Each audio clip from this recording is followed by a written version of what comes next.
అన్న వందనాలు అన్న. వదనాలన్నా. అన్న మీ పేరు అన్న? నా పేరు కృష్ణనా. కృష్ణ. ఊరు? విపనగండ్ల. మండలం? మిర్తూరు. జిల్లా? నంద్యాల. ఆంధ్రప్రదేశ్ కదా. మీ చదువు అన్న ఏం చదువుకున్నారు? 10వ తరగతి. 10, 10th. అన్న నా పేరు భూమా వాడాల సీను అన్న. పరిశుద్ధ గ్రంథం బైబిల్లో నాకు చిన్న డౌట్ వచ్చింది, దాన్ని క్వశ్చన్ అడుగుతా ఉన్నాను. పరిశుద్ధ గ్రంథం బైబిల్లో యేసు క్రీస్తు ప్రభువారికి దేవుడు ఉన్నాడా అని అర్థమైందా? నా పరిస్థితి అర్థమైందన్న. బైబిల్లో చూపండి అన్న. దేవుడు ఉన్నాడని బైబిల్లో వచనాలు తెలియజేస్తున్నాయి. చూపాను. యోహాను సువార్త 20వ అధ్యాయము 14వ వచనం నుంచి చదువు చదివి వివరించాలి క్లారిటీగా. ఇక్కడ మాట్లాడుతున్నది తెలియని మరి ఆమె 14వ వచనము. ఆమె ఈ మాట చెప్పి వెనుక తట్టు తిరిగి యేసు నిలిచినట్టు చూచెను గాని ఆయన యేసు అని గుర్తుపట్టలేదు. యేసు అమ్మా ఎందుకు ఏడ్చుచున్నావు, ఎవరిని వెతుకుచున్నావు అని ఆమెను అడగగా ఆమె ఆయన తోటమాలి అనుకొని, అయ్యా నీవు ఆయనను మోసుకొని పోయిన ఎడలా ఆయనను ఎక్కడ ఉంచుతువో నాతో చెప్పుము, నేను ఆయనను ఎత్తుకొని పోదునని చెప్పాను. ఓకే. యేసు చెబుతూ యేసు ఆమెను చూచి మరియా అని పిలిచాను. ఓకే. ఆమె ఆయన వైపు తిరిగి ఆయనను హెబ్రీ భాషలో రబ్బూని అని పిలిచాను. ఆ మాటకు బోధకుడని అర్థము. ఓకే.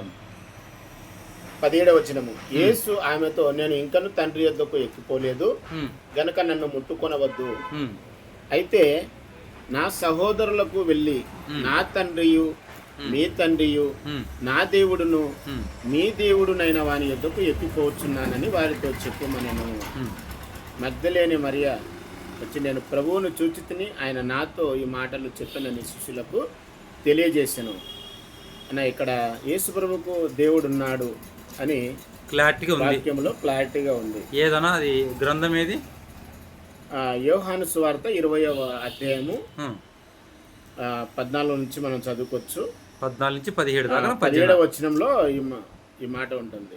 మరి ఒకసారి క్లారిటీ చదువునా. 17వ వచనం మరి ఒకసారి చదువుకుందాం. యేసు ఆమెతో, ఇంకను తండ్రి యొద్దకు ఎక్కిపోలేదు గనుక నన్ను ముట్టుకొనవద్దు. అయితే నా సహోదరుల యొద్దకు వెళ్ళి నా తండ్రియు మీ తండ్రియు నా దేవుడును మీ దేవుడునైన వాని యొద్దకు ఎక్కిపోవచ్చున్నానని వారితో చెప్పుమనెను. మగ్దలేని మరియా ఆటికండి 17వ వచనం ఆటికన్నా. ఈ సందర్భం అయితే ఆయన శరీరంగా ఉన్నప్పుడు చనిపోయి 3వ దినం లేపబడిన తర్వాత, ఆయన మరణించి తిరిగి లేపబడిన తర్వాత, చనిపోయి 3వ దినం లేపబడిన తర్వాత మాట్లాడే సందర్భం. లేపబడిన తర్వాత మరియతో ఈ మాటలు చెబుతూ శిష్యులతో గాని సహోదరులతో అని మాట్లాడుతూ ఇక ఆమెతో మాట్లాడుతున్నాడు అన్న. ఇంకో సందర్భం ఏమన్నా యేసుప్రభుకు దేవుడు ఉన్నాడు అన్నట్టు ఇంకేమన్నా ఎక్కడన్నా రాయబడిందా?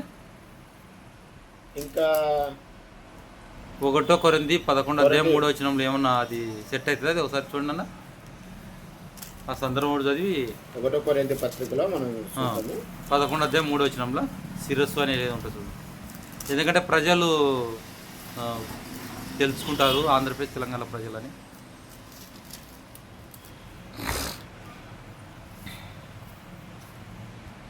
ఆకాశమందైనను 1 కొరింథీకు రాసిన పత్రిక, కొరింథీలకు రాసిన మొదటి పత్రిక 8వ అధ్యాయము 6వ వచనాన్ని చదువుకుందాం.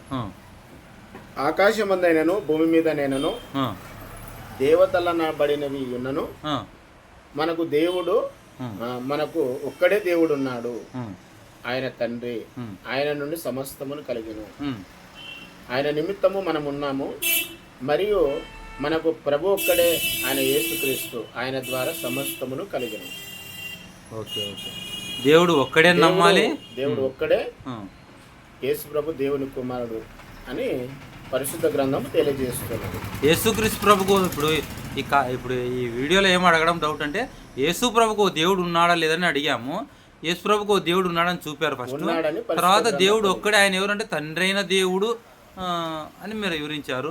సరే, మాది రాయలసీమ డాన్ యూట్యూబ్ ఛానల్. మా ఛానల్ ఉన్న వాళ్ళకు వందనాలు చెప్పండి అన్న. వందనాలన్న. ఈరోజు 2వ తారీఖు 2వ నెల 2026. అందరికీ వందనములు. నందికొట్కూరులో సౌండ్ సిస్టమ్ ఉంది అన్న. సౌండ్ సిస్టమ్ బిజినెస్ అన్న. మీ సౌండ్ సిస్టమ్ దాన్ని ఏమంటారా? షాప్ పేరు